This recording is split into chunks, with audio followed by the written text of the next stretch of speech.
সবাই কেমন আছেন?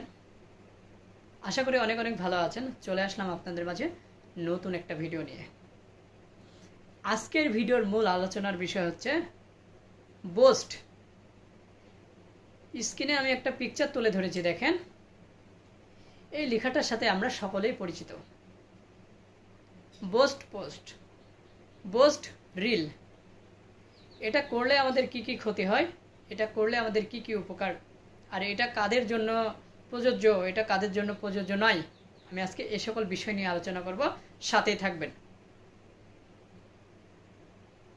এই যে বোস্ট, ফেসবুক টিম নিজে এটা দায়িত্ব নেয়, অর্থাৎ আপনার ভিডিওগুলো অন্যের কাছে পৌঁছায় দেবে, আপনার পোস্টগুলো অন্যের কাছে পৌঁছায় দেবে, আপনার ফটোগুলো অন্যের কাছে পৌঁছায় দেবে। এই বোস্ট করতে কিন্তু টাকা লাগে, অল্প কিছু টাকার বিনিময়ে এটা করা যায়। এবার আসেন, এটা হচ্ছে কাদের জন্য প্রযোজ্য।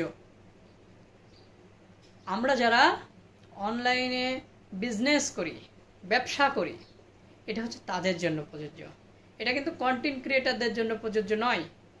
কারণ বোস্ট করলে আপনাকে পরবর্তীতে কিন্তু হিসাব দেওয়া লাগবে যে আপনি বোস্টটা করলেন কেন।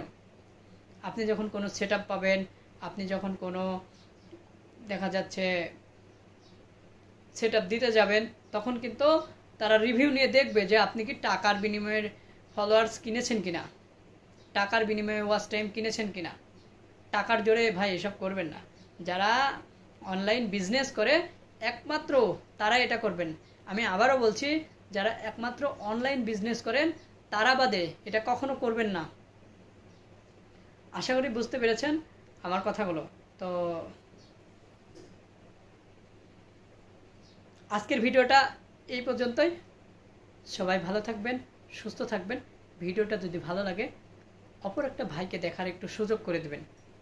আর প্রতিদিন আমি নিত্য নতুন ভিডিও নিয়ে আসার চেষ্টা করব। সবাই ভালো থাকবেন।